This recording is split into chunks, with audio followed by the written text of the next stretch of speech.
how many in here are were contacted by Peter Phillips to come today? Oh, well, hopefully.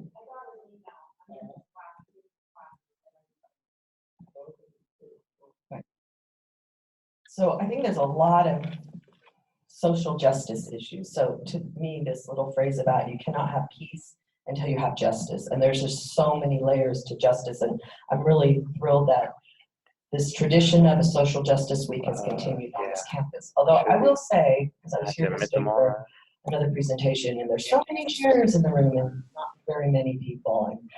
And but that's okay. We're a small and mighty group. And I think that's what I see on my end of working with a lot of activists. There's a lot of active activists who take on way more than their share. And there's a lot of people who really don't care. And as long as the mall's open and my latte's hot, everything's cool, man. But I'm telling you, everything is not cool, man, because there are so many issues. Just in, I'd say the last 5 years to me, I think there's just been this resurgence of hot topics, right? But we can never go to sleep, and everybody can do something. You can't change the world individually. You can change your own world, but it takes all of us. So I think we'll ask what people's interests are. It can be anything from climate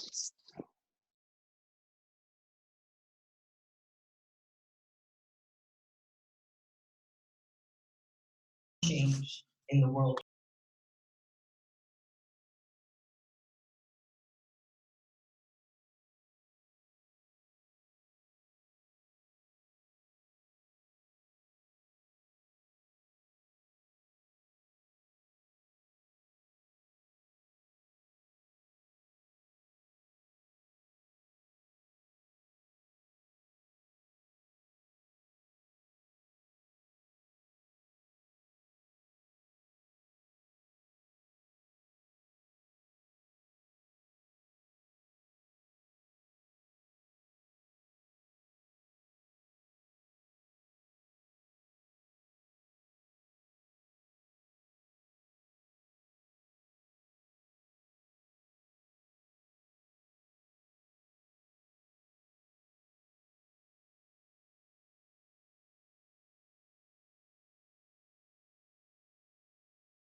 I would love to just learn more and focus on those things. I'm interested in racial injustice in the juvenile corrections programs. I think there's a lot of disparity between racial minorities and racial majorities, and so to help with that, I want to be a juvenile correctional officer. I have no idea. So climate change, that's about it. I don't really know. What's your personal interest? What gets you going that you respond to and say, hey, I got to do something? Just like in general, how screwed up everything is in the world. So it's like sometimes like one person can make a world of a difference, and it's like you don't know how like the first step is to affect that change. You know, no one really has a straight answer of what you can't do. So I guess for me it'd be like social work.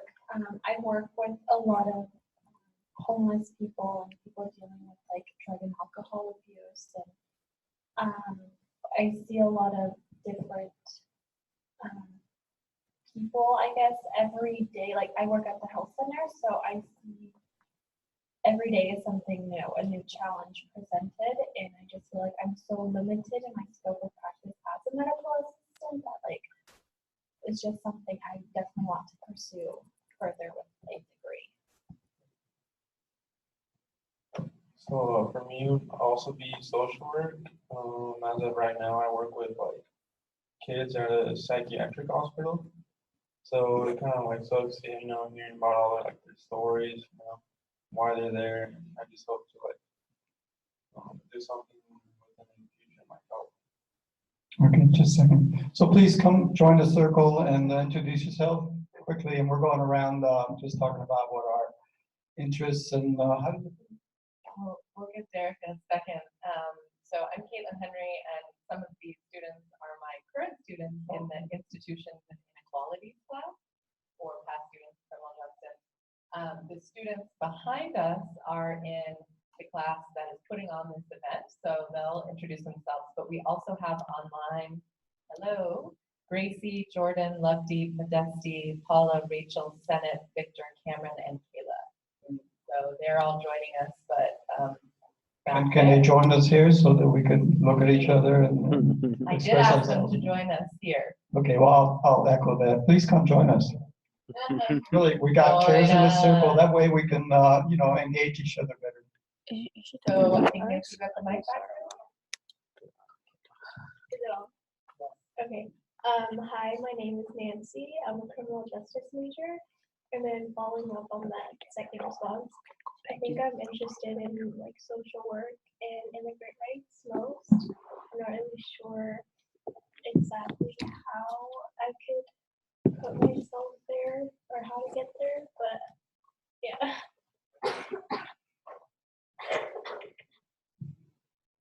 My name is Jasmine. I'm a criminal justice major, and I don't know what I want to do yet, but I think one of like the issues is like immigration is really a big one now.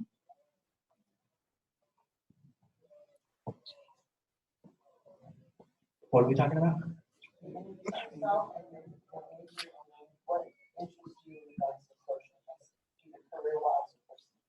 Okay, well, my name's Derek. I'm a CCJS major. I want to go into law enforcement. That's usually the direct line that you have to deal with when something goes bad, or if you want something done for you. So that's mainly the thing I want to do, is just be able to help people and also give people that opportunity to interact with law enforcement that isn't a negative connotation of what they do them now, because that's how I grew up dealing with officers in home.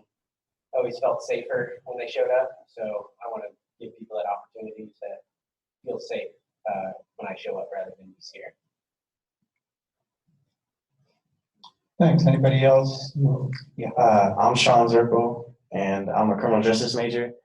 And I guess I want to be a police officer too, eventually, because I like to, I don't know, kind of change like what he said, the perception almost around them, because nowadays they kind of have that negative perception.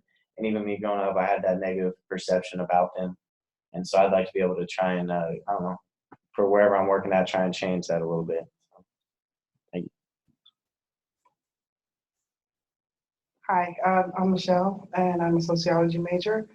I would hope to eventually create a nonprofit to work in the city where I live currently, which is Richmond, to help gain resources for people that are on like AFDC or things like that, to gain a better knowledge of what they can be possible is possible instead of what they see and their limits, so, or what they think are their limits. So I'd like to help my community that way. As a career path, I would like to go into probation. I'm more like on the reform side rather than punishing, and so that's what I'm interested in. My name is Alan Friedman. I'm an electronic engineering major from Cal Poly, 1970s. And I had a class way back then about, think about the morality of the technology you're designing. And that really affected me. I'm getting goosebumps right now just thinking about it. So, oh, sorry, I wasn't talking well enough at the time, right? So I've been an activist for decades. I've always been careful what technologies I developed because I've developed plenty of them. One of my biggest concerns, of course, is climate change, but I think we have a bigger issue, which is corporate control of the media. We should have thousands of people here. We should have these things in the newspaper, in the media, and we just really need to get the word out in honest ways. And so to me, that's like crucial if you want social justice, environmental justice, climate change, and I could go on all night. So for a career path, I'm not really 100% sure what I'm going to do. I want to go into research and try to work with influencing policy or writing policy. I think that's really important too, because policy affects each and every single one of us. So just writing like better policies, because the ones that we've had have not been good. And also writing policies based on the research that we already know, because there's a lot of policies that are out there that just aren't backed by scientific fact, and I think we need to get a hold of that.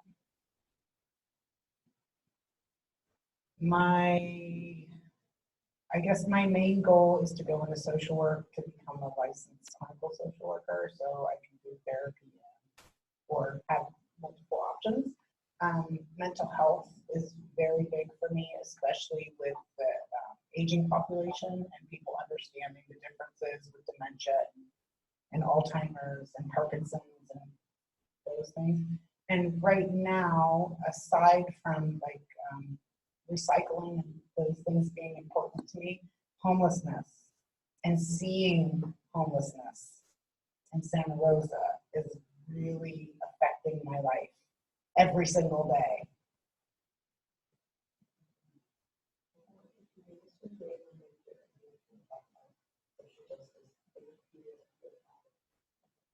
Okay. Hi, everyone. My name is Jalissa. My major is communications with a minor in criminology or criminal justice. Sorry. And so the reason why I chose these two majors is because I didn't like the way the media was portraying the criminal justice system and especially, you know, police work. And so I feel like the media is very misconstrued, and I kind of want to be able to kind of try to fix that, you know. And as you were saying, I feel like there should be more people here at Social Justice Week. You know, we put on this whole thing, and it's super important, all the issues that we're talking about. So it's kind of like taking me aback how there's not a whole lot of audience members here. So yeah, I want to thank you all for being here too. Yeah. So one thing I'll say, when I was what I think college does is, because I heard a lot of people saying, I'm not sure what I want to do yet. And that's part of the opportunity with going to university, where you have to take classes that are electives or out of your major, because it exposes you to a lot of things maybe you never thought of. And so that, you know, I think it's most important to just do it. And employers look at, did you complete it? You know what I mean? And sometimes you're like, you get a career and it's not even in your major at all, but you did something. It's a huge accomplishment, what you're all doing, undertaking, you know, undergraduate work, and some of you will go on to graduate work. To do it, you know, in this day and age when you know you're taking on, at least I still have a lot of student loans that, you know, that I'm working to pay off. And so you know that debt is coming, but I think it's worth it, you know, because I see young leaders here. So thank you all, really, you know, and we need you. I'd like to follow up what you said, and most of you here working on criminal justice, and that's what your interest is, and also a couple of people wanting to become, you know, law enforcement. So my question is, so what is it that gives a perception of or bad perception of police? What is the reason for that? Maybe. I think the reason the broader media, it always shows the negative situations that are going on, and never the good stuff that happens. There's more good stuff that happens than bad. It's just because it's more exciting to watch, like the bad stuff on TV or in media or news, and people are drawn to it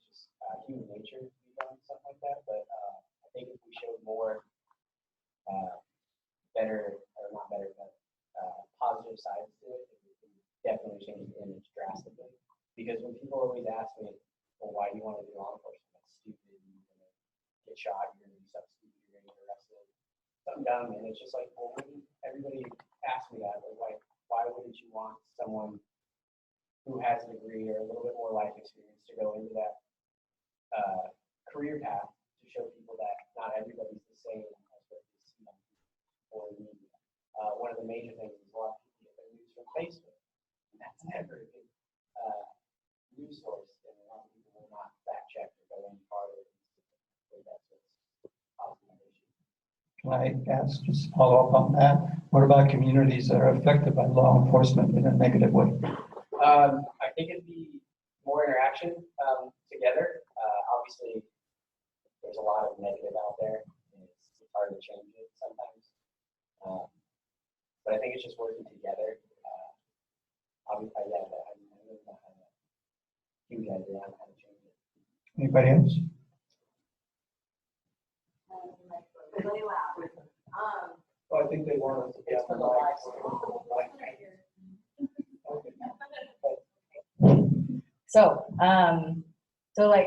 So I grew up in like Roseland. I was born in Roseland, and so Andy Lopez like hit super hard for me because it was very clear that if a young white male would have been walking in Fountain Grove with a play gun, like he'd still be alive. And so I feel like media needs to be shown. And I've also worked with law enforcement, like on the opposite end. Like I worked with some great police officers that have worked with some foster youth with me, and I'm really grateful for them because a lot of those youth are alive because of that, right? So there's both aspects, but I feel like I'm still driving on like we watched Angela Davis. We got some tickets, and I'm like, oh my god. So like a part of her approach was like this, she called herself an abolitionist, right? And to like abolish instead of reform. So like, or recreation, because I feel like there's a criminal justice like aspect for like police officers and probation officers and county workers where there is more of a authoritarian approach, right? And it's beneficial to an extent, but if both were trained differently to hear on like also like a counseling approach as well, where the relationship is more emphasized as opposed to, more consequential. I mean, yes, please have consequences if people are fighting and like shooting one another, like that's a big deal. People should, yeah, that's big. But like a retraining or a different approach of how people are being released into their career, I could talk about this a lot. Can you also talk about, maybe not everybody knows Andy Lopez. Does anybody not know about Andy Lopez? Or do you all, maybe you do, that's great. Okay, he would be 20 years old this June 2nd, by the way, so he's, And that happened October 22nd, 2013, which often also happens to be Police Anti-Brutality Day. I just always felt that was very ironic. That was the day he got murdered. 10 seconds, 7 shots, and he's dead. By a sheriff deputy of Sonoma County. In his back. There's a lot of wounds in this community still from that. Anybody else want to talk on that subject about law enforcement and the perception of law enforcement, good or bad,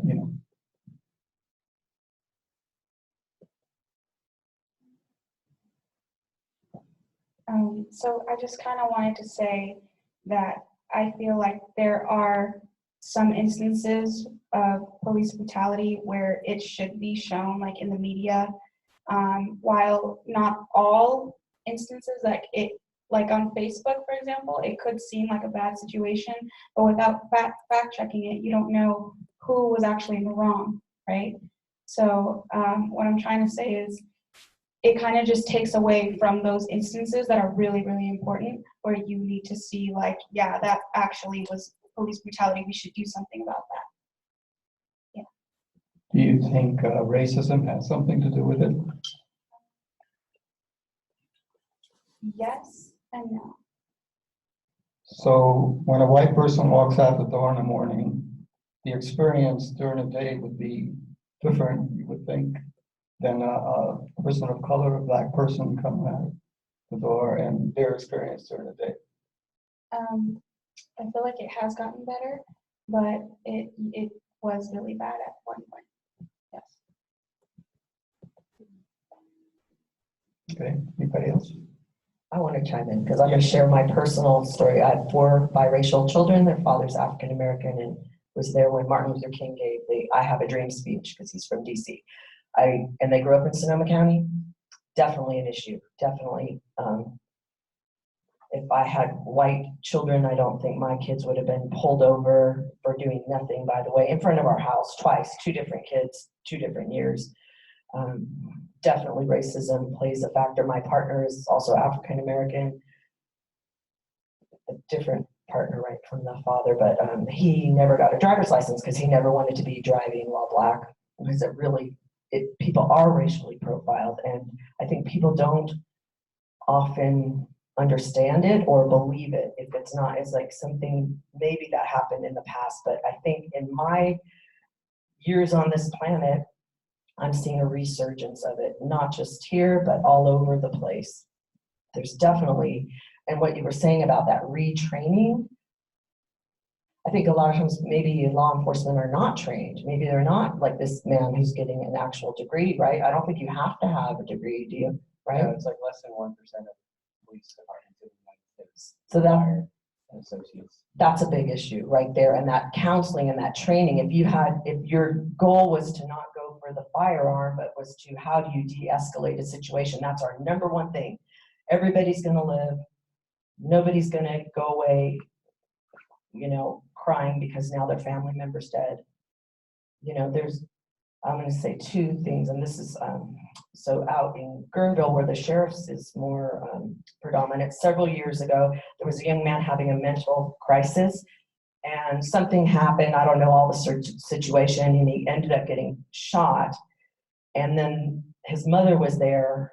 He's bleeding out. He died, and they wouldn't let his mother go to comfort her son. And as a mother, that's I can't even fathom. And then another time, same place out there with, there was this little toddler, my partner and I were out in Guerneville, and there's this toddler all by himself, nobody, and 3 sheriffs, big guys, big, to me, and so I can't imagine for this little guy, and one of the sheriffs was kind of holding the kid. He didn't know what to do with his arm, and I threw my purse on the ground. I sat in a chair. I said, look, I'm a mother of 4. Let me hold the baby while you figure out what you're going to do.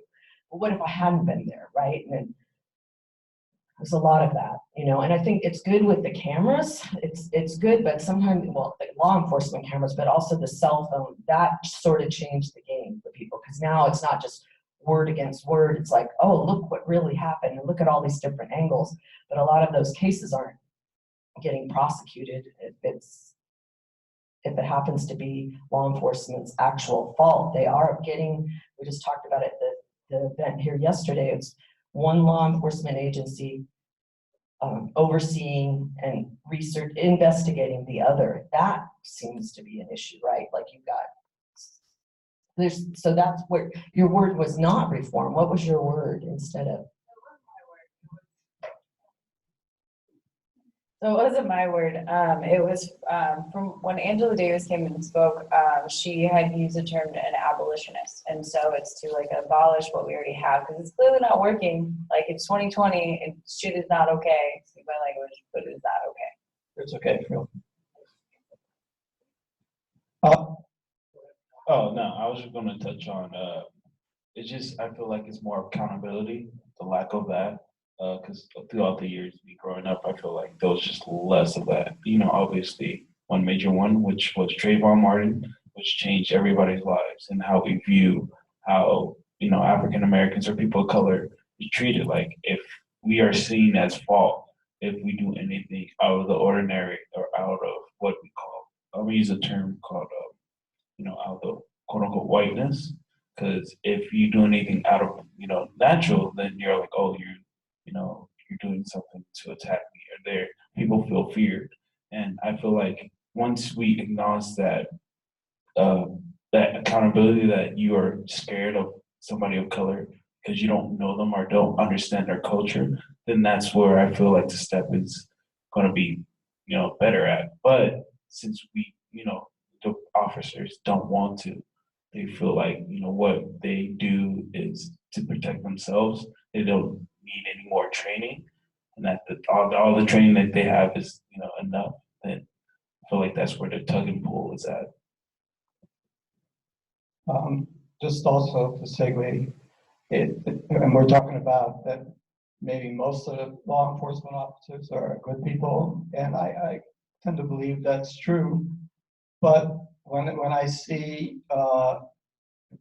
people getting shot, and there were several police around, and it definitely was unjustified force, and there's the other officers need to call it out, but it seems like they don't call it out a lot of times. And what do you say about that? I'm just curious because I see that happening, and so I say, well, there are a lot of good officers, but why don't they bust the bad ones? I feel because it's a pact, it's a family. Like just like me in football. Like when somebody got in trouble, I wouldn't, I'll hold them accountable on my own, but in public, I wouldn't, do frame them or embarrass them. So I feel like the police, even though they are a family, I respect that.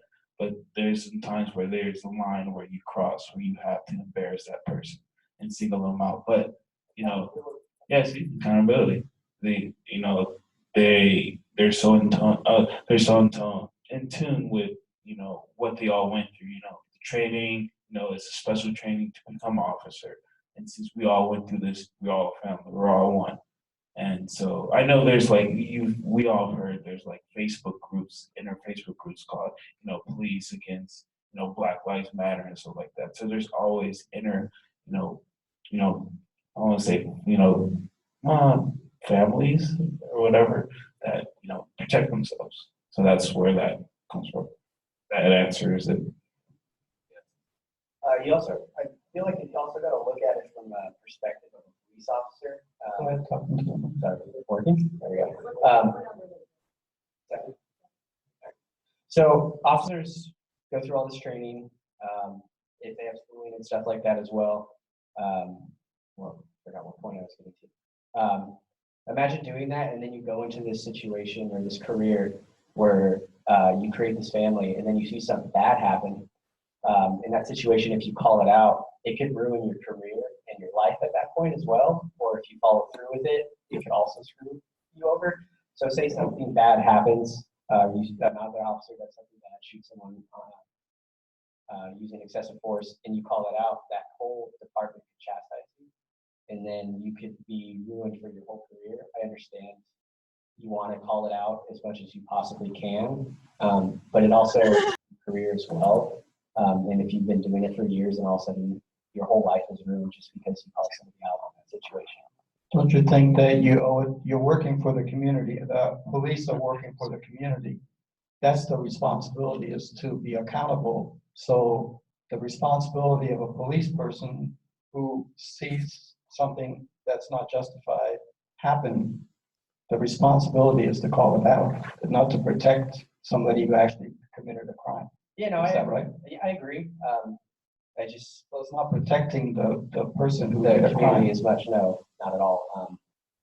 It's kind of hard. I mean, I work in a police department as an intern. I've gone on many ride-alongs and I've experienced it with them. It's just difficult to put yourself in their shoes and see what you would do.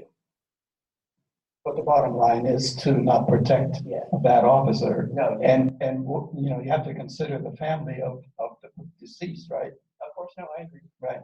So to me, it's pretty straightforward. But anyway, I won't get into that. Anybody else want to address this? Or anybody in the back, or if we want to even switch gears off of law enforcement, what other social justice issues are important to you today? It can be anybody. There's so much. Don't be shy. I'll say another one. I mean, one main topic that I talk to my family about with is just the recent, lynching just became officially a hate crime after 150 years, and it still shocks me to this moment. I feel like that is seen as the government still doesn't acknowledge what is racist and what is not, because we see who's there. And the fact that they never went through it, they, went through their careers and life paths with ease instead of with trials and tribulations. I feel like that is another, issue involving, the process of making this country better is changing, Congress. But that's a longer process than what it is because they can't leave until they die or resign. So that's not gonna be for a while. So I start off there. So I'll change the subject as far as grassroots activism. When you see something that needs to be addressed versus electoral politics, they kind of work hand in hand. But sometimes we just need to get out in the street or go to the supervisors meeting or city council meeting, school boards, and call them out for what they need to do because they are working for us. And then the other part of our electoral is to make sure you know who the candidates are and vote for those who will actually work for you because that's their job and not work for the establishment that, well, you see what's going on anyway. So you want to address electoral politics versus grassroots? I think also just voting. Voting is so important. Like women just got the vote 100 years ago in this country. That's a big part of it.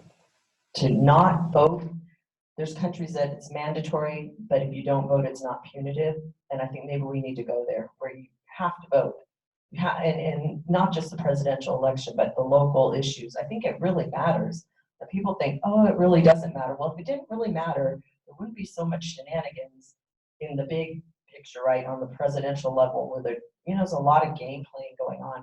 If it didn't matter, if democracy wasn't important, they wouldn't be doing all that and throwing their money behind it. So I think it's really important for people to vote. People died for the right to vote.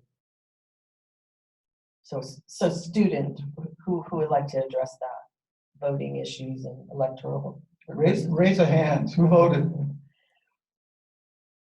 Yay. All right. Gold star. And there's a movement right now of young people. There's a real difference between young people under 30 voting a certain way, more progressive, and older people, my generation, I don't quite understand them, that they just vote for the status quo without really understanding how it affects, the next generation.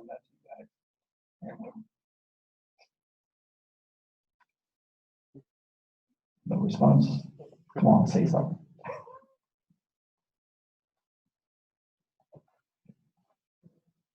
I think that it's hard to want to go out and vote when you don't feel like it really makes a difference for you. A lot of the laws and things that they have put through just find a different way of penalizing people who are minorities. And when you look at our presidency right now, it's really hard to want to back any of them because the two people that are going to be the main people are part of the problem.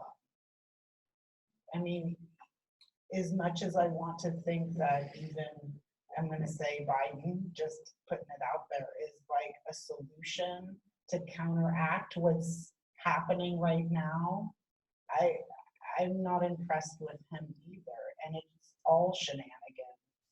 Is there another person running? There's many other people, but he seems to be grabbing the most of the delegates at this point, and that's the only reason I brought him up. And then as you get deeper, when you start really looking at even the people who were the founding fathers of this country, equal rights did not benefit them.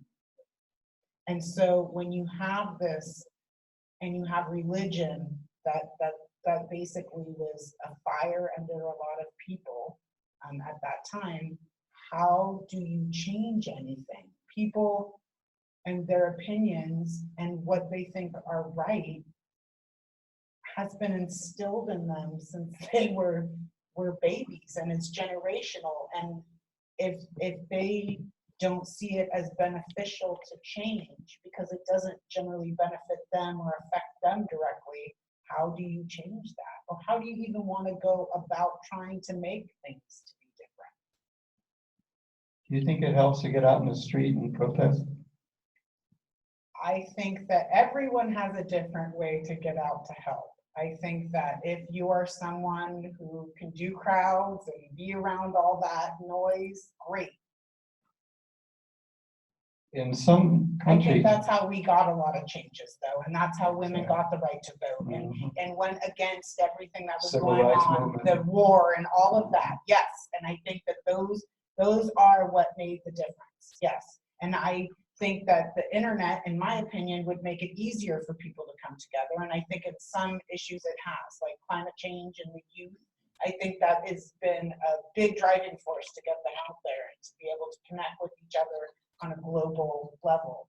But I don't know if people are really going to want to look at the racial divide or, you know, the difference on how everything is funded through the working class, all the taxes, and that we pay more money than the higher class does, and that we seem to be the ones donating more. We're the ones that even at their level when they're trying to do something, it doesn't really match the working class or the poor because they're the ones that are really out there looking out for each other. so how do we change that? That's a good question. What's your solution? I have no solution. But see, that's what it is. The people in this country have to come up with a solution. So I can A say movement. one thing that I do try to do is I talk to a lot of people and I try to talk about those things and I try to ask them, you know, even when it came to Bernie and the word socialist and people not wanting to vote for him, you know, just trying to understand why they felt that way and trying to redirect their way of thinking. I mean, I think that's part of it, right? I think that even when, if I take it out of everything we're talking about and on a personal level, if I want to create an obsession over something, I can do that with my mind, right? But I can also change the way that I think and make my outcome be different because I'm doing something different. I like that. I think that's the most important thing is like taking it personal. Like it's like we're at a point where we can't like not take it personal. Like everyone in this little circle thingy's got like something that really bothers them, or we wouldn't be talking about social work. I mean, that's a hard degree, you know, like you have to go to graduate school. It's an expensive degree and you don't go there unless you're passionate about something. So there's got to be something that's personal. Should we vote for somebody who would forgive the debt for college as well as not have college tuition? Because this is, I know that Yes. it's a big problem for you all. Wipe away the college debt. Yes. I believe it's the candidate, Biden, who made it so that you cannot file bankruptcy on your student loan debt. I'm pretty sure it's him, like, I'm 99% sure. It was. Yeah, thank you.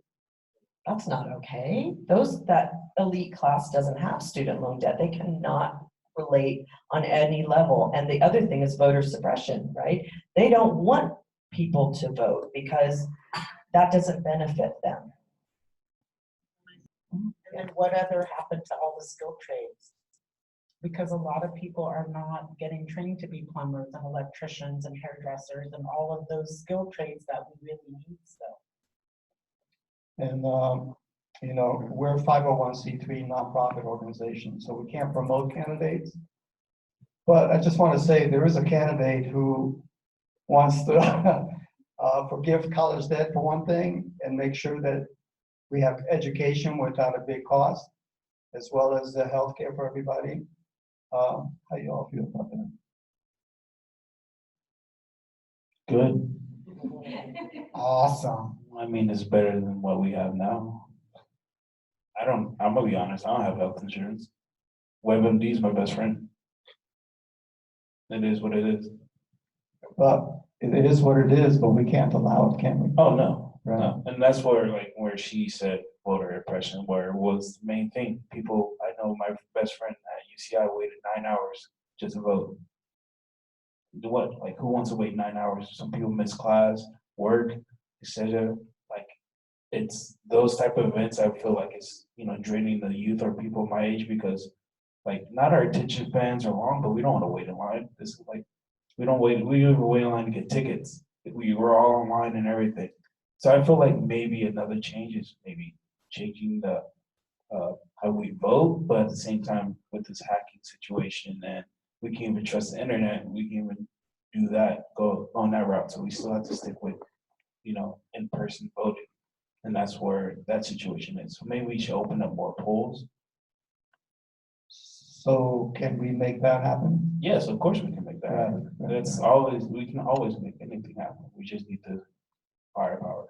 I think one of the frustrating things for me was the early return ballots and then the folks that dropped out of the race. And so they didn't get another chance. So there's something called ranked choice voting that people are advocating for, which would give you your first choice, second choice, third choice, and it would automatically happen. And that is something where I think we can make a change in the system, and it does matter. It does really, that squeaky wheel gets the grease phrase, that matters. If people are complacent doing nothing, nothing is going to happen. But when you see the changes, like personally, I think Greta Thunberg, they say that's how she says it in her country, but we would say Thunberg. Wow, the 16, I think she's now 17 years old or almost 17. Incredible what she's done internationally to bring awareness, and her passion out. So anybody can make a change, and we don't have to be on that global scale, but in our own communities, we do. I also want to bring up the Equal Rights Amendment, which never did pass, by the way, came to the table in 1972, and you saw this young lady's eyebrows frow, and people don't know that I have a 27-year-old daughter, and I said that to her recently. I said, Mom, we don't have Equal Rights Amendment, and that is equal rights for women. We do not have them. And so what just happened in August was Virginia finally ratified this in 2019. Okay, so now we finally have the 38 states that we need, but in the meantime, what happened was 5 states pulled back their ratification, and some other states had come forward. We still do not have it. We have no equal rights for women. That's astounding. You feel like, right, here we are in the United States of America, I'm pretty free, I can pretty much do what I want. We do not have equal rights. The Equal Rights Amendment, and Ruth Bader Ginsburg on the Supreme Court just said she feels like we need to start over because that's over 40 years, but it needs to happen. I mean, until that happens, that's a really big issue. Women still do not have even 50% of representation, not even 25% in local politics or national politics. So last week in our Institutions and Inequalities class, we had an attorney speak to us about the 14th Amendment and gender and intermediate scrutiny that it receives. I'm just here, I'm going to put anybody who wants to talk on the microphone. For those of you that are seeing the video but aren't in the chat function, I'm in the chat function chatting at all of you, offering you the opportunity to talk about what you want, but if anybody wants to connect it to last week's lecture about gender and equal protection, that would be a great segue, but not if you're not in my class.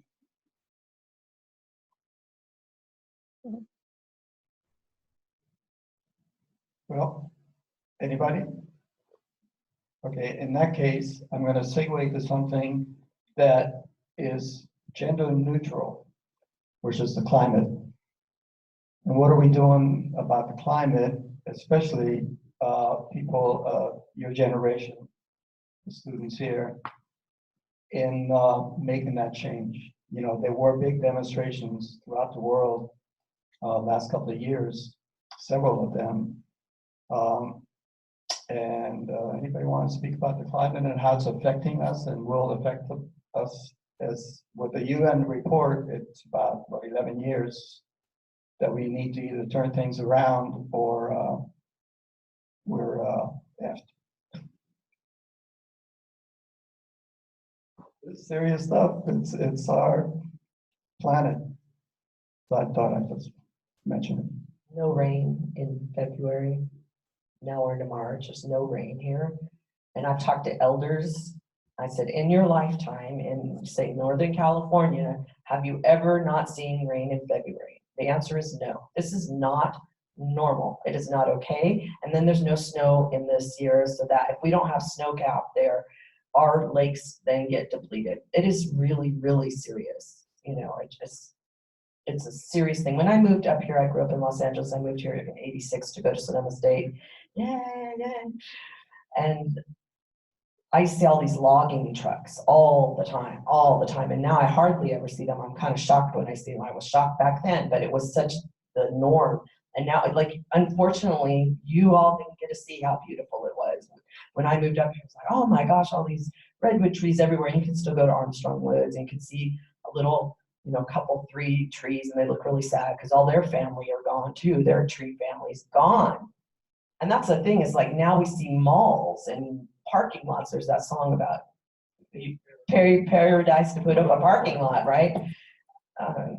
That really happened in my lifetime, under my watch. Like, how could this even happen? It's not okay. Not concerns me, that as more generations go on, then you think, oh, this is just normal.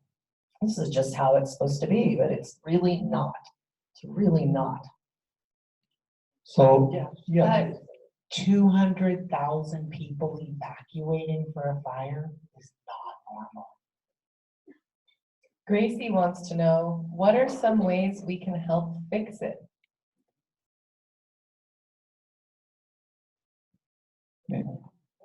Solutions. Rachel says, I know it's a serious topic about climate change and people talk about that all the time, but I believe that it is the entire world's issue to save and not just America.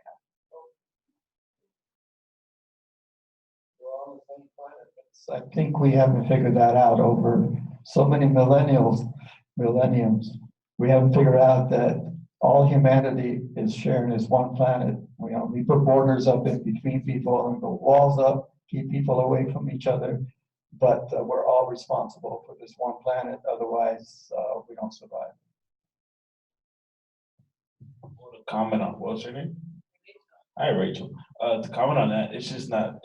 I know it's not America's. I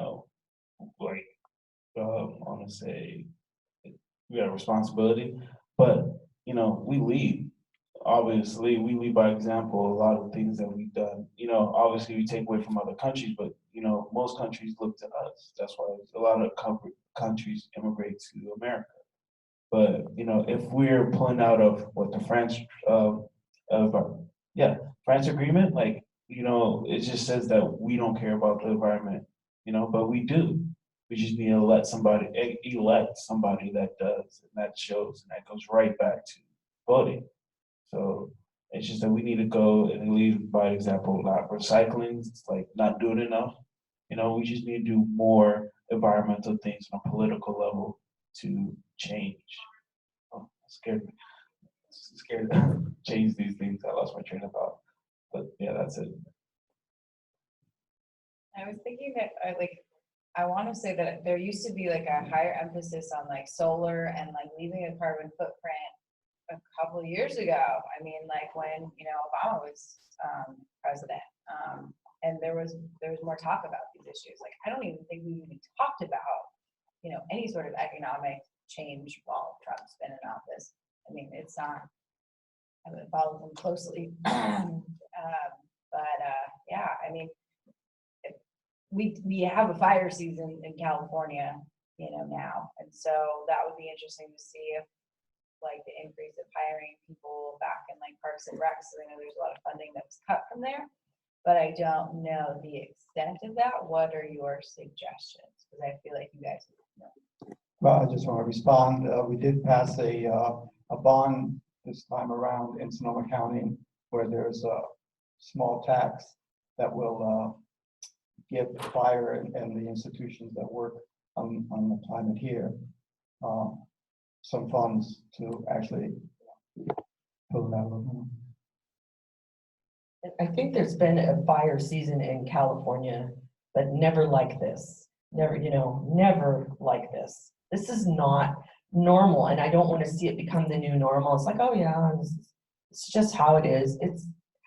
It's like, how did it get that bad so fast? And I think, and I agree with you, the United States is a leader because they're the wealthiest and the most powerful, but they're also the biggest polluter in some sense. And now, we just kind of like to send our stuff elsewhere, so we don't have to deal with it. And now, like China, for example, is starting to refuse to take our recycling. There's so many solutions, and that's where the frustration is you can't, a lot of the funding won't happen for things where there's this like, here's a positive solution, but we can't get it funded.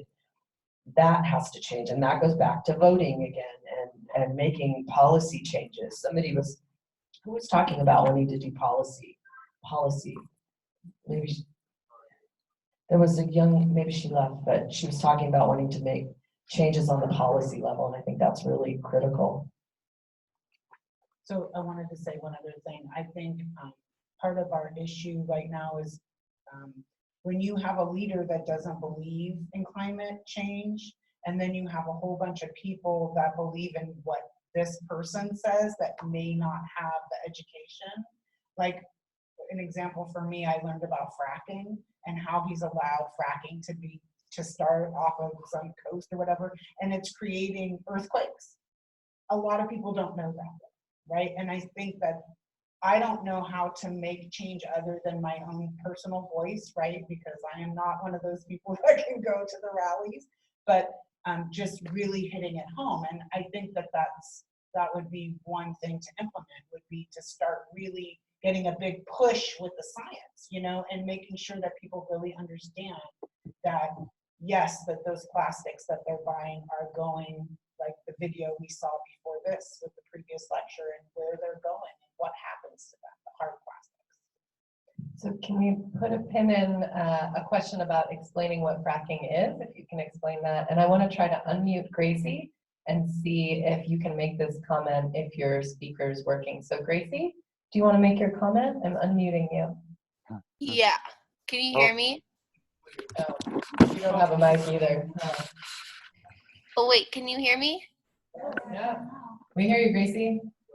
So about the climate change topic, I know it's very complex topic, and I was just like, maybe some ways, because I feel like, how do I say this? Like, nothing is mandatory like it should be to actually prevent or like stop climate change. Like, yeah, everyone's like recycle and just do this and do that, but there's so many people in the world. I feel like the majority of people don't listen. So like if there was regulations for citizens that would be mandatory, such as like reducing waste, using renewable energy, and like energy efficient appliances, like if those were mandatory, like it was the law that we had to do that, I believe that would be like a way to go about preventing climate change. Yeah, Rachel, I'm going to unmute you if you want to finish the topic you started. Rachel, do you want to add more? I'm not sure if everybody's speakers work on their end, so.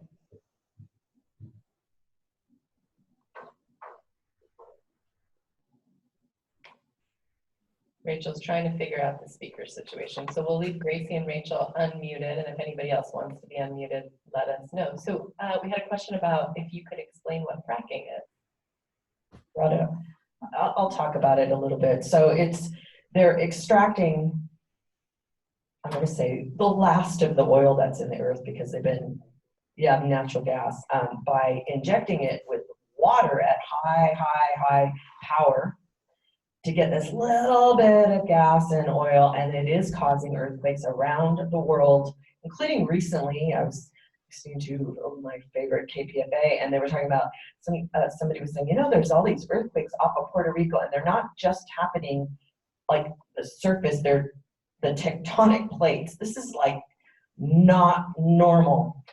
Not normal. I'm going to mention somebody, Dutch Sense, if anybody wants to go and see about earthquakes.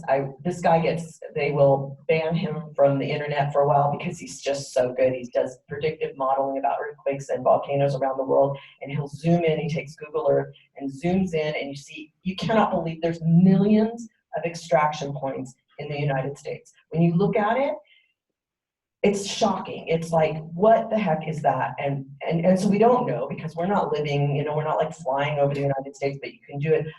Let me spell it, DUTCHSINSE. Just look at him and do your critical research. Don't just take my word for it. Like, I watch him and I'm like, wow, this guy, he'll talk about you know, an earthquake happened here, so he's predicting that now we're gonna see a swarm over here because that's the law of, what's that? What is that? When one moving object affects another. And so he does talk about it. He talks about fracking, where earthquakes in parts of this country that have never happened before are now happening, and they're definitely man-made. And he talks about the natural, the fault lines, etc. So there's already a vulnerability in like California, for example, and then they're still extracting here in Sonoma County up at the geysers, by the way. He always comes into the geysers. I love that. The geysers, Cobb Mountain over in Lake County, definitely active, but places in the United States that you wouldn't think there are. This is serious. And I'm like, where are all those people, you know, like who's running these things and for what, when we know there's already renewable resources? Something is wrong. That is not okay. In this day and age, we have too much knowledge. Can you spell that again? And then we have a question. We're going to unmute Senate and hopefully hear. For Dutch sense, it's Dutchsinse. And that's his name on the internet. He has YouTube, he has his own website. And a lot of times, like on the 4th of July last year, I was listening and he got actually swatted. You know what swatting is? When somebody makes a false alarm against you and says, this person's doing something terrible, and they send the SWAT team in. That happened to him and his wife on the 4th of July this last year because he had just been talking about some serious earthquake stuff. And then he was offline for a long time, and then I just recently saw he's back on. I think because they fear him because, you know, they say, oh, you can't predict earthquakes. But if you watch his predictive modeling, and then he'll say, like, I predict in 7 to 10 days, we're gonna have earthquakes in these places, and then it happens, and he's been doing it for a really, really long time. And he talks about that fracking. I'm gonna say it again because you brought it up. It's serious, and all these extraction points all across the continental United States and elsewhere, but we're here. So what is that? Why are all these scars upon our planet or our continent? What is that about? How much gas do we really need? I'd like to follow up on that and bring up another subject which actually affects everything that we're talking about, which is the wealth disparity. When 1%, less than 1%, own as much wealth as half the people in this country. And they have the power, money has the power, and they create these situations that are harming the rest of us. And this is something I think we need to deal with.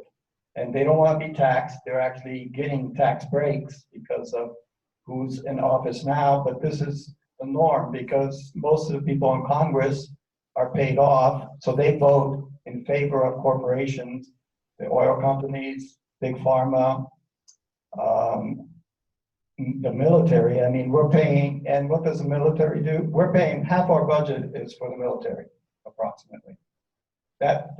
We're all over the world. We have military bases all over the world, threatening other countries. No other country has military bases around the United States like we do around the whole planet. And we're paying for that. And what the military is being used for, and unfortunately the young men and women are being used for, is to go into countries, invade, occupy, and take their resources. And I think we need to know about this and what to do about it. There needs to be a solution for this. And that's about taking back the country for the people, not for the corporations, which is what this country has worked, our government right now is working for the corporations, not for the people. So how do we make the government work for the people? We have 3 comments. Unfortunately, it looks like Senate dropped out, so I'll read that comment, and then hopefully Rachel can figure out the unmuting and Gracie as well. I think what you mentioned that I'll just comment on that relates to classes that some of you have taken with me. When you talk about the wealth disparities, the citing of the fracking. So in our 450 class that some of you in the room have taken, we've talked about citing of prisons and locations of prisons, and there's definitely environmental justice, racial justice issue for communities that experience the environmental degradation that comes with fracking. So the water supplies, especially for a lot of prisons in those areas, prisons are either built in areas that have been fracked or are targeted, the areas for fracking are around prisons, and they don't do remediation for health effects. So there's higher rates of asthma, cancer, and environmental racism issues. So that relates to our classes. I'm just going to bring it back to class and just share that. Okay, so Senate says, I'm agreeing with what Gracie has pointed out, but my question is, how are we able to regulate that? How can we make regulations like that? And what should a consequence be if citizens aren't following these regulations? Do they get fined? So Gracie, you're unmuted. Do you want to tell us about enforcing the regulations in your comment? And then Rachel, if you can figure out the mic, go next. Yeah, so I guess it's just kind of like my opinion in a way, but I just believe that how we look at climate change, like it's honestly such a big deal and how it impacts our environment. And if something like that is such a big deal, like we should enforce things that are mandatory for people who are living in homes and regulations that should be the law, and like we can't obey these laws. And if we do, like, yeah, there needs to be consequences, because I just think that if it's something so important, like every citizen talks about, that I think that there needs to be something to be able to enforce these regulations, because in the long run, it would be much more worth it in going through all of this like criteria and regulations and just like getting everyone set up than just avoiding it at all and just hoping for the best that people recycle and don't use plastic water bottles. Like, I don't know. I just think there needs to be something that's mandatory. And if we have someone that's strong enough in power in the White House or someone to enforce these laws, I think that it's something that definitely should happen. Rachel, do you want to see if your mic works? So accountability. Yeah.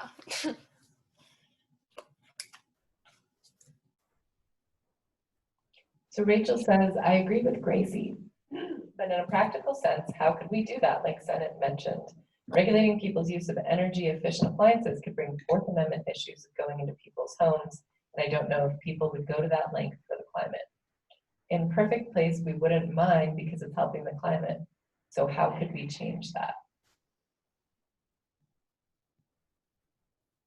I think it's more on a corporate level, you know, not individual. I think we do the best we can. I do think we can personally make positive changes, but it has to be on that corporate level. They are the ones profiting from it. And, you know, that's where policy change, electing people who, first of all, don't deny that there is something wrong, you know, that's a big issue. When the scientists are saying, this is really serious, and then we have people in office saying, no, it's not. And in fact, you're crazy for thinking there's something.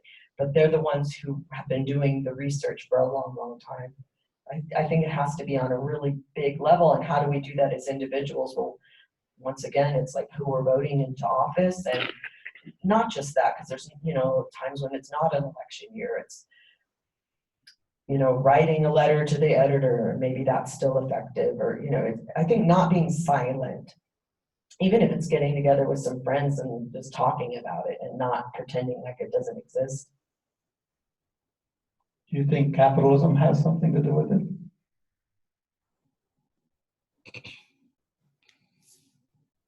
Capitalism has everything to do with it, Attila. Well, I'm putting that out there for a response. Well, that goes back to the original conversation about discrepancies with race, right?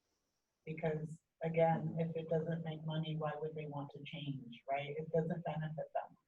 But one thing I was gonna also go back to the what's currently going on, at least I don't know if this is the case, but I know that he rolled back a lot of the requirements around the car making.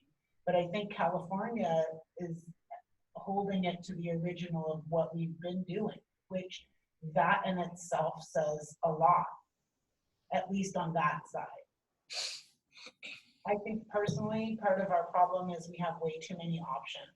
We have way too many things out there, and if they start changing things and holding them to a higher standard, even though it's a little more expensive, I think people will get them if it's something that they must have.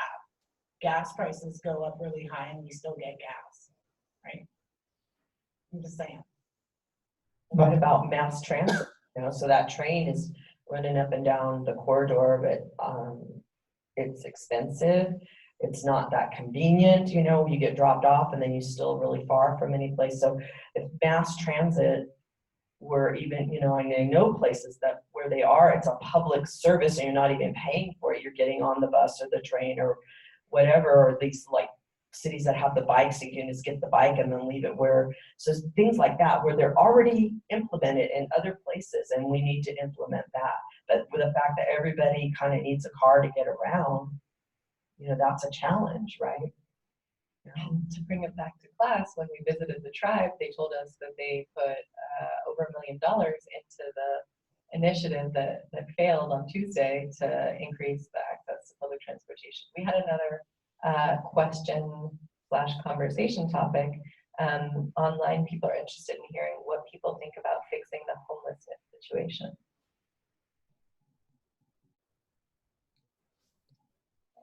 Just want to say Sonoma County did get $12 million to deal with it. It's not enough.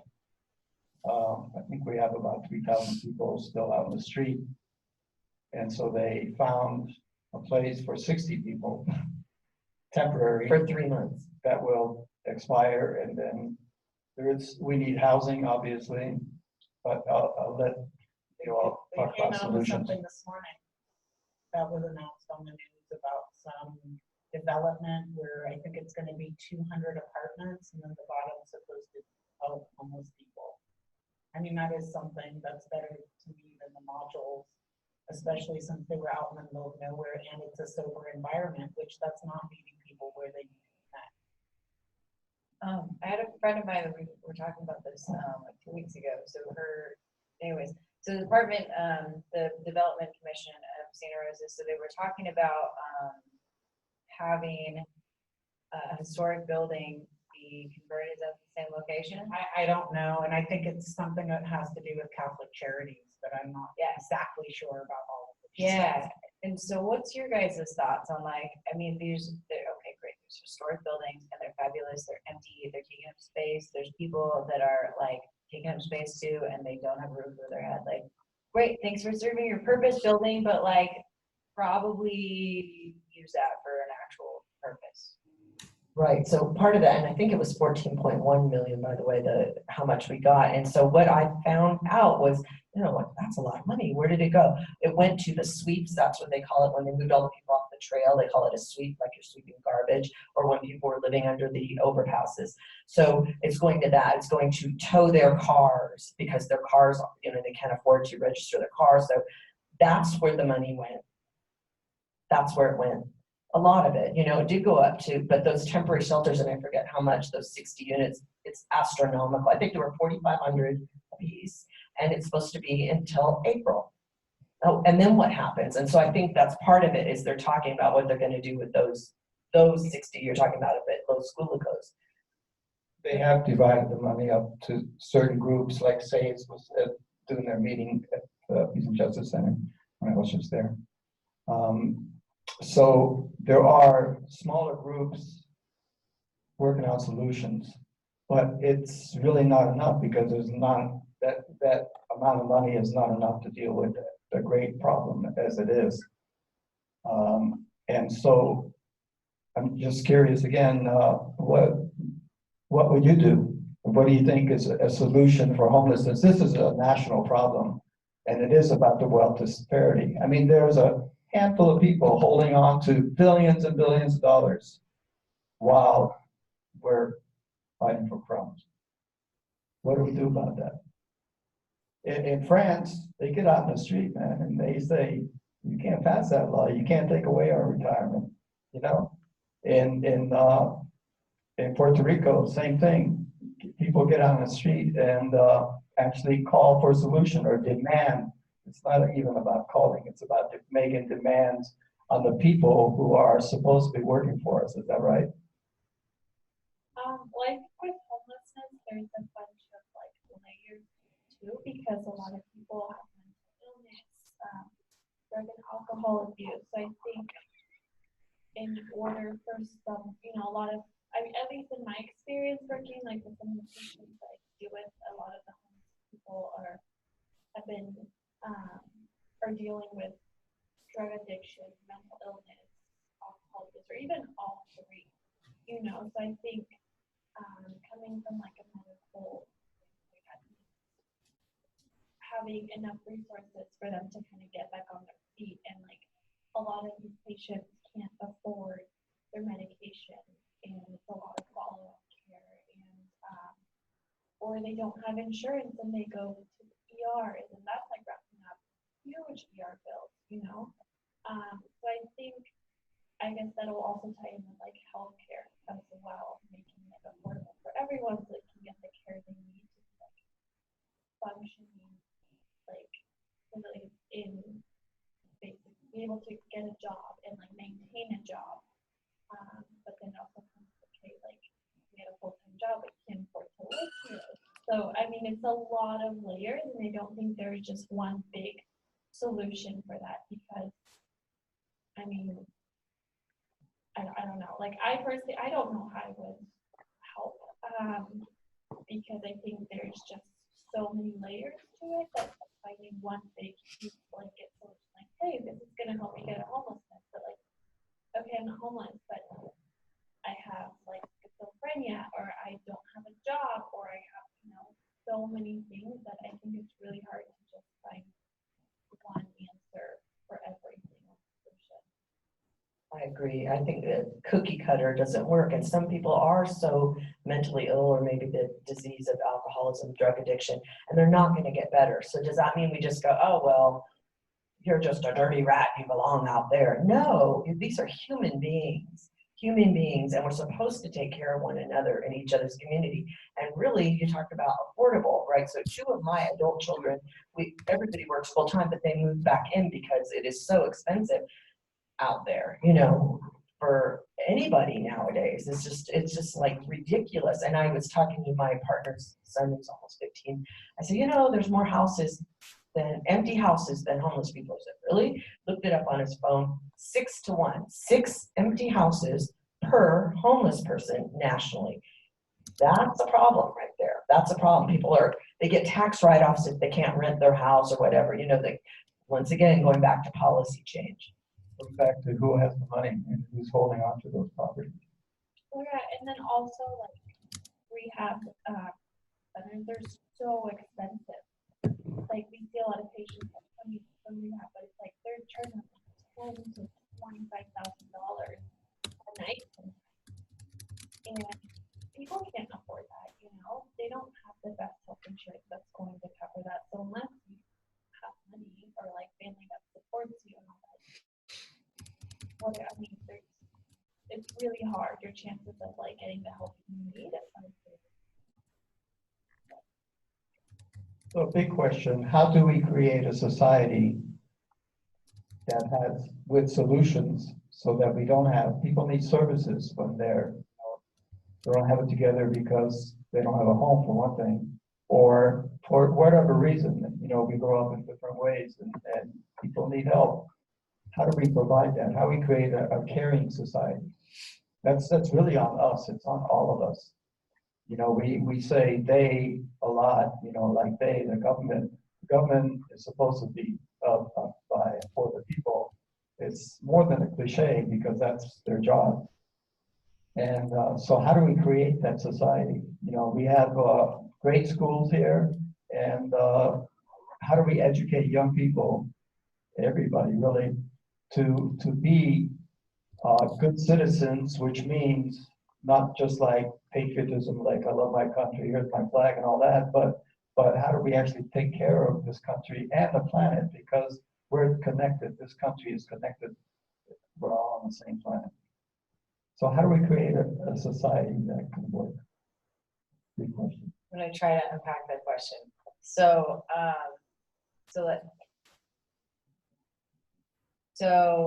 majority of people who haven't gone to college get a very filtered upbringing of like how our country was created, right? And so if you don't go to college, you don't get any sort of exposure outside of what your own experience is, right? Pretty fair statement.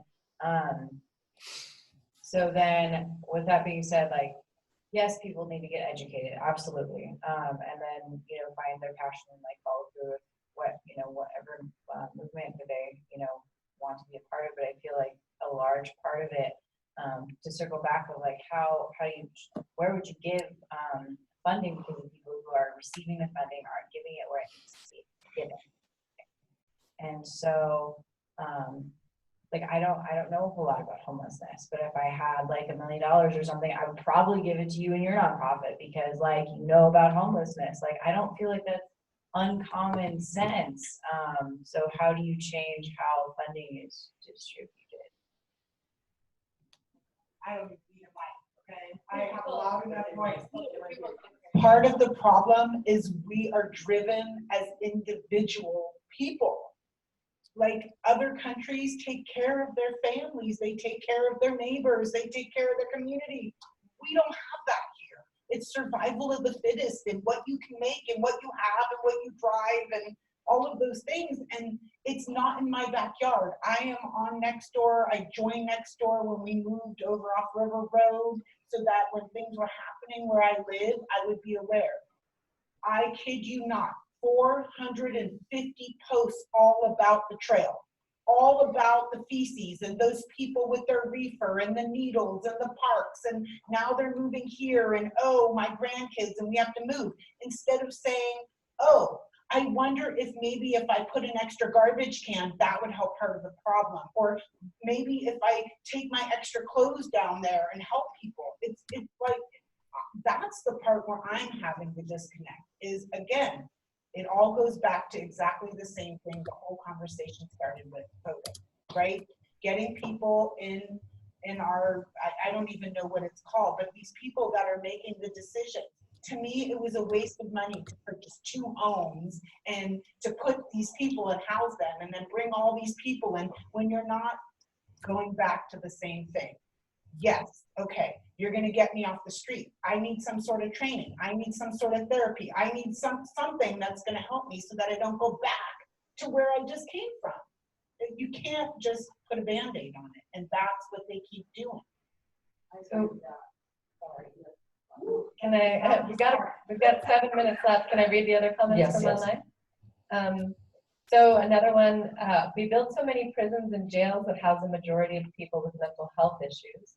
Maybe instead we use the money that was going to build a prison towards a mental health hospital. And then another comment, another topic would be mandatory mental health screenings that could be provided by the government maybe, but these could help catch mental diseases early on for people and also prevent a lot of societal problems. We've got about 7 minutes before I bother everybody online and here to fill out the evaluation form. Back to you. I think that is so important. So the prison system, that it's a profit system, that's a big problem, right? If it's profit-based, then what's the motivation to really help people there? And I do think, you know, to me, prisons should only be for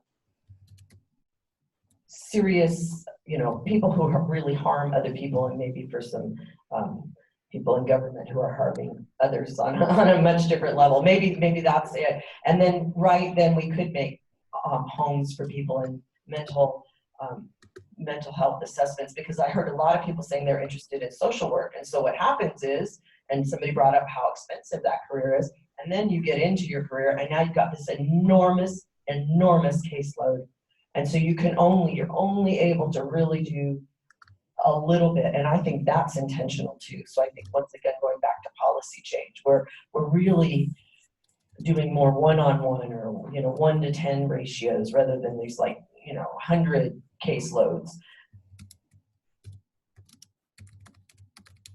Well, to bring it back to class, and I'm a prisoner's rights attorney when I'm not here, and my specialty is in that.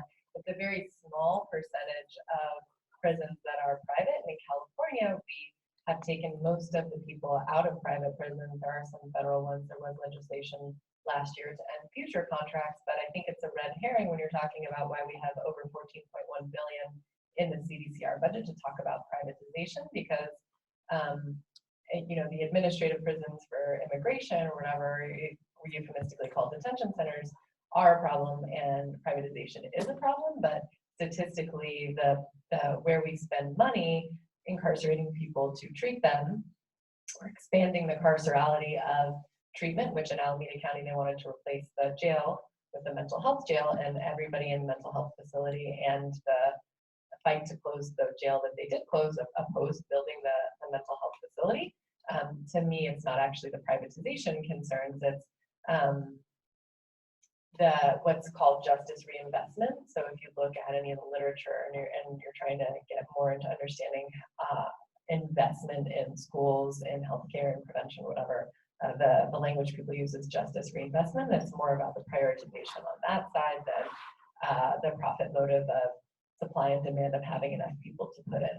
It's also an issue that's going to be on the ballot of upcoming, not this one, but the next one, about the SB 10 we talked about in classes with bail reform and the insurance industry trying to keep more people incarcerated, whether they're there for mental health related behavior or not. So attempts to take away fines and fees and higher bail and replace it with non-monetary bail in the form of a risk assessment actually has kind of compounded the problem in the way that the bill was passed. And now the insurance industry is trying to, not the health insurance, and well, the insurance industry generally, but how bail bonds work within there, are trying to repeal some of the gains in SB 10, but the people who want the reforms and that look like decarceration are opposed to the end product of that legislation anyway. So there's going to be a very strange fight where the people who initially proposed the bail reform are opposed to what finally got passed and opposing a proposition. So now they have to spend millions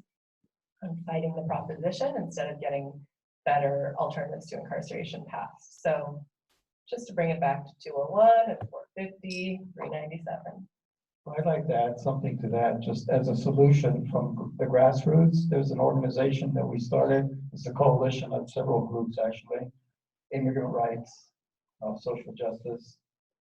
About what we did is we lobbied the supervisors, and it's called divestment from immigration detention centers. And we got the supervisors to agree to not fund private prisons, to take money out of banks that are funding private prisons.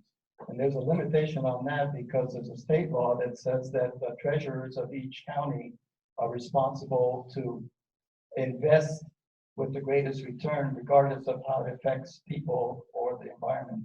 So we need to lobby the state now. By the way, there's an immigrant day on May 11th where immigrant rights groups from all over, I'm also involved with immigrant rights, go to Sacramento to lobby for certain bills that are in Sacramento on May 11th for this year.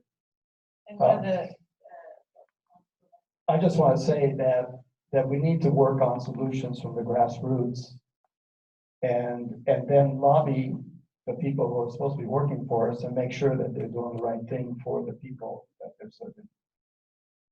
And one more thing about the state level budget, some of the juvenile incarceration has now moved from under CDCR to the Department of Public Health. So we went from over 12 billion to now over 14 million, which is obviously more than we spend on subsidizing your tuition, your education or healthcare, anything like that. But that isn't even counting now the juvenile incarceration has moved under public health. So I just thought that was important to add.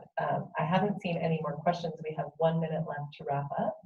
If anyone wants to join the board at the Peace and Justice Center, please do contact us. You know, it's a pretty low key commitment. It's not like going to take up a ton of time, but it gives you a good experience. It's a good resume item, and we really look forward to hearing from you. You know, we really, the organization, like I said, has been around 36 years, and we want to keep it going for other generations. I'm going to pass around because I know you have to do your survey. So I'll just pass out. This is like what we do. I'll just hand them out. Thank you, everybody. I'm unmuting everyone that wants to say thank you remotely. And we have one person that said thank you. Does anybody want to say thank you remotely? The Climate Summit. Thank you. Thank you. On 15. I have a bunch of these pink forms so everybody can take one and then, oh, I can have enough of the white ones, which is this Climate Summit happening in Santa Rosa on the 15th of March. Thank you, everybody. Thank you. Please keep doing what you're doing. Thank you. There's also a petition here. If you're signed up, do you want Sonoma County to have a $15 minimum wage for justice? And actually, we're in coalition with justice. We lobby. So far, we've got Novato, Santa Rosa, Petaluma, and town of Sonoma to agree to $15 wage. It's coming to the county from Tabasco, as well as Cotati. Oh, let's just write down here. So what I'm saying is these are actions that we could take locally and make sure that the county is going to do that, because people can't live in this county. And so I just keep insisting that there's grassroots work that we could do besides going to school is a very good thing to get an education, but we need to also engage with the communities that we live in. And by filling out your survey, you can help us get funding to pay speakers to engage with the community. Thank you. You may know that there was an educator, I think he's quite old by now, I think, Jonathan Kozel, you know who he is? He's an educator, he worked in inner city schools, and he would always get pushback. He'd say, we need more money. Oh, money's not gonna help you. He said, no, man, give me all the money, because we can't have these schools in the inner cities are like all broken down and not enough materials, and then you have the schools like state, for the upper scale folks. Or you need some kind of grant to actually afford to go to school, which is, anyway. So if you haven't filled out the survey, I'm going to share.